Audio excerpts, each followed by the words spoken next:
এই ধরনের গাঁজাখোর আইডিয়া পৃথিবীর অন্য কোনো জায়গায় আছে কিনা আমার জানা নাই। আপনার ইতিমধ্যে যে পরিমাণ বিশ্ববিদ্যালয় আছে তাদেরই তো অধিকাংশ ছেলেমেয়েদের চাকরির ব্যবস্থা নাই, তাদের কর্মসংস্থান নাই।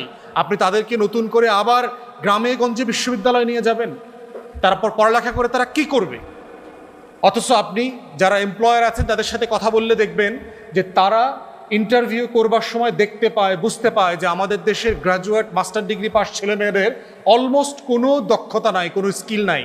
সচিবালয় থেকে বিভিন্ন জায়গা থেকে আমাদেরকে বলছে চতুর্থ শ্রেণীর কর্মচারী হবার জন্য বিশ্ববিদ্যালয়ের গ্র্যাজুয়েটরা অ্যাপ্লাই করছে।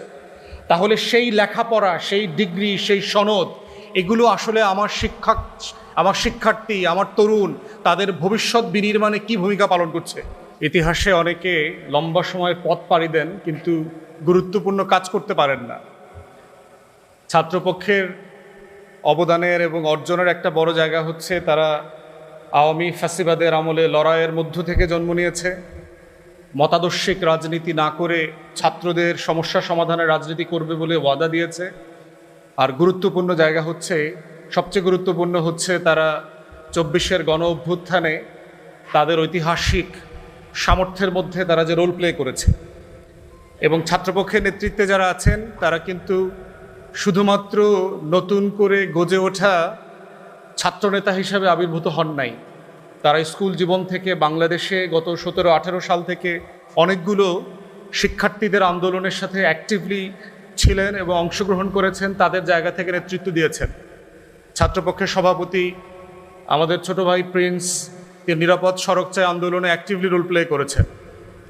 আমাদের সহযোদ্ধা রাফে ফাত্তা থেকে শুরু করে দেশের এই প্রাণকেন্দ্রে এবং বাহিরে যারা বিভিন্ন জায়গায় নেতৃত্ব দিচ্ছেন, আমাদের বরিশাল থেকে আমাদের ছোট সহযোদ্ধা আসছেন, আয়ুব নবী, রাজশাহী বিশ্ববিদ্যালয়ের মোস্তফা থেকে শুরু করে বিভিন্ন জেলায় দেখেছি ছাত্রপক্ষের সাথে যারা কাজ করছেন তারা যার যার জায়গা থেকে ঐতিহাসিক ফ্যাসিবাদ বিরোধী আন্দোলন, গণ অভ্যুত্থান, নিরাপদ সড়ক চাই আন্দোলন, ভ্যাট বিরোধী আন্দোলন, প্রত্যেকটা লড়াই সংগ্রামে যার যার জায়গা থেকে অ্যাক্টিভলি রোল প্লে করেছে। অতএব এই নেতৃবৃন্দের যে কাঠামো, সেখান থেকে আমরা দেখতে পাচ্ছি যে একটা নতুন রাজনীতির আকাঙ্ক্ষার সূতিকাগার হিসাবে ছাত্রপক্ষ গড়ে উঠছে। হয়তো এমনটা মনে হতে পারে যে বড় বড় ছাত্র সংগঠনের তুলনায় এরকম হাজার হাজার লক্ষ লক্ষ মানুষের ভিড় এখনো হয় নাই। মাথায় রাখতে হবে যে পৃথিবীতে অনেক বড় বড় রোল প্লে করেছেন এক একজন ব্যক্তি, একটা ছোট টিম, একটা ছোট সংগঠন, যারা মোটা দাগে বড় আকারে হাজির ছিলেন না কিন্তু ইতিহাসের গুরুত্বপূর্ণ বাঁক বদলে দিয়েছিলেন। এবং ছাত্রপক্ষের কাছ থেকেও আমরা দেখেছি যে তারা তাদের সে ঐতিহাসিক ভূমিকা তাদের জায়গা থেকে সাধ্যমতো পালন করবার চেষ্টা করছেন। তাই ছাত্রপক্ষকে আবার অভিনন্দন, শুভেচ্ছা। আপনারা অনেকক্ষণ থেকে বসে আছেন, আমি শুধু একটু বাজেট আর শিক্ষা নিয়ে একটু কথা বলবো।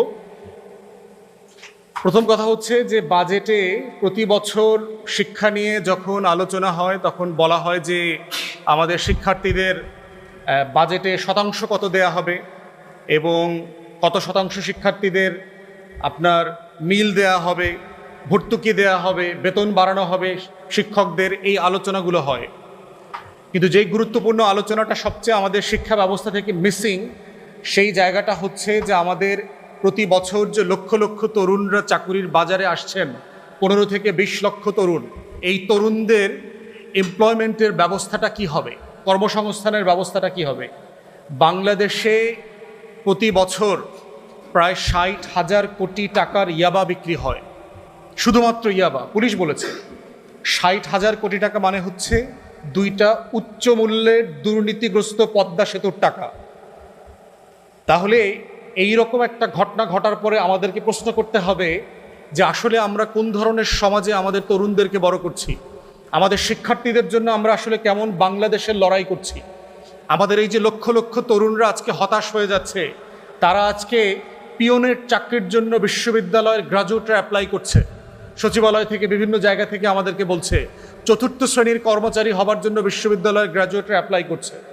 তাহলে সেই লেখাপড়া, সেই ডিগ্রি, সেই সনদ, এগুলো আসলে আমার শিক্ষার্থী, আমার তরুণ, তাদের ভবিষ্যৎ বিনির্মাণে কি ভূমিকা পালন করছে।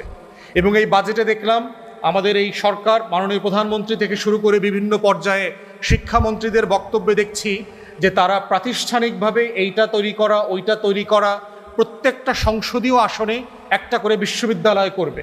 এই ধরনের গাঁজাখোর আইডিয়া পৃথিবীর অন্য কোনো জায়গায় আছে কিনা আমার জানা নাই। আপনার ইতিমধ্যে যে পরিমাণ বিশ্ববিদ্যালয় আছে তাদেরই তো অধিকাংশ ছেলেমেয়েদের চাকরির ব্যবস্থা নাই, তাদের কর্মসংস্থান নাই। আপনি তাদেরকে নতুন করে আবার গ্রামে গঞ্জে বিশ্ববিদ্যালয় নিয়ে যাবেন, তারপর পড়ালেখা করে তারা কি করবে? অথচ আপনি যারা এমপ্লয়ার আছেন তাদের সাথে কথা বললে দেখবেন যে তারা ইন্টারভিউ করবার সময় দেখতে পায়, বুঝতে পায় যে আমাদের দেশের গ্র্যাজুয়েট মাস্টার ডিগ্রি পাস ছেলেমেয়েদের অলমোস্ট কোনো দক্ষতা নাই, কোনো স্কিল নাই। প্রথম মাস্টার্সের পরে আবার দ্বিতীয় মাস্টার্স পরে বাংলাদেশের ছেলেমেয়েরা একটা মাস্টার্সের পরে আবার দ্বিতীয় অনার্স করবার প্ল্যান করে, প্যারালালি দুইটা অনার্স কোর্স করতেছে, প্যারালালি লেখাপড়া শেষ করে আবার ট্রেনিং কোর্স করতেছে, আবার এমপ্লয়মেন্ট কাজ শেখার জন্য যুব যে মন্ত্রণালয় আছে সেখানকার ট্রেনিং কোর্সগুলো করতেছে। তাহলে আপনি এটা আগে শেখান নাই কেন? কারিগরিকে আপনি আলাদা কেন করলেন? আপনার লেখাপড়ার মেইন স্ট্রিমে কেন ছেলেমেয়েরা কারিগরি শিখছে না? তাহলে তারা ভবিষ্যতে কি করবে? তারা ভাষা শিখতেছে না, আইটি স্কিল শিখতেছে না। অতএব এই কাঠামোগত শিক্ষার যে সংগ্রাম এবং লড়াই, সেখানে আমরা বোধ করছি যারা আজকে শিক্ষার্থীরা আছেন তাদেরকে সিরিয়াসলি এটা মাথায় নিতে হবে, কারণ দিন শেষে এইটা তোমাদের লড়াই। অতএব 24-এর গণ অভ্যুত্থানের যে লড়াই ছিল, এই বাংলাদেশটা আমার, এই বাংলাদেশটা আমাদের, এই বাংলাদেশটা আমাদের সবার। কোনো ব্যক্তি, পরিবার, কোনো দলের কাছে এই রাষ্ট্র বেচে দেওয়া হয় নাই। 24-এর আগেও দেওয়া হয় নাই, 24-এর পরেও কাউকে বেচে দেওয়া হবে না। অতএব এইটা মাথায় রেখেই হচ্ছে বাংলাদেশ ছাত্রপক্ষ এবং শিক্ষার্থীদেরকে আগামী দিনের ন্যায্য লড়াই করতে হবে বাংলাদেশটাকে বুঝে নেবার জন্য। এই রাষ্ট্রের সহায় সম্পত্তি, সীমান্ত, শিক্ষা, বাজেট সব কিছুর মালিকানা হচ্ছে এই রাষ্ট্রের তরুণদের, আগামী দিনের ভবিষ্যৎ প্রজন্মের। এবং এটার লড়াই করবার নেতৃত্ব দেওয়ার জন্য বাংলাদেশ ছাত্রপক্ষকে আহ্বান জানিয়ে আমার বক্তব্য এখানেই শেষ করছি। সবাইকে অসংখ্য ধন্যবাদ। আসসালামু আলাইকুম।